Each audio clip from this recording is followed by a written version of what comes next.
everyone, this is Kiran Aluwalia, amazing contemporary artist who mixes contemporary music with African beats in India. Don't you think that India is confined to very atypical kind of music, you would say? It's not open to all cultures of music, or you would... Indians are open to all sorts of musics of the world.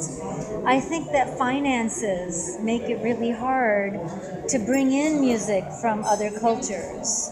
And I fell in love with African desert blues. I know when I say desert blues, there's no Explain to us what African desert blues is. African desert blues comes from the Sahara Desert, and it's very, very heavily induced with electric guitar, and they're very kind of specific, kind of very slow, lilting African guitar, very bluesy African electric guitar.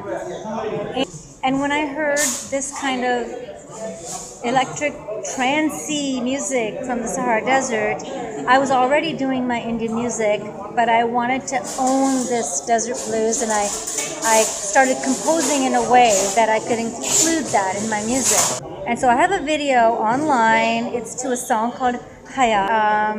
People can check that out, and they can check out more stuff on my website, kiranmusic.com. Okay. Tell me, how many years have you been making this kind of music? When did you fall in love with making contemporary music with Sahara Desert Blues? Match these two elements into one kind of music genre, and that's yours now.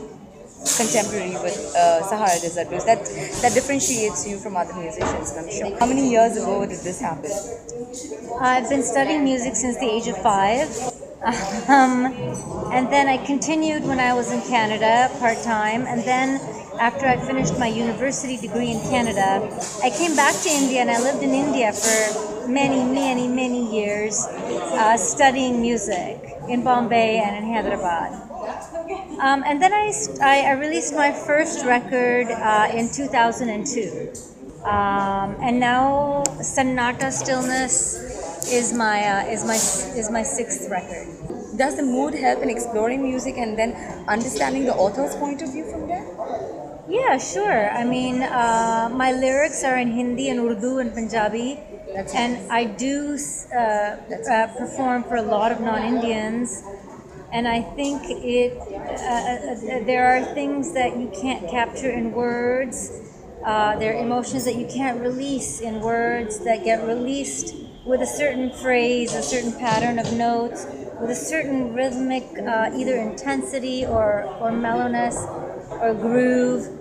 And all of this emotion that is expressed in music is what people relate to, even if they don't understand the lyrics. Thank you so much. Thank you, Maya. It was great talking to you. Thank you, Maya. Thank you, Chennai. Thank you, Indira.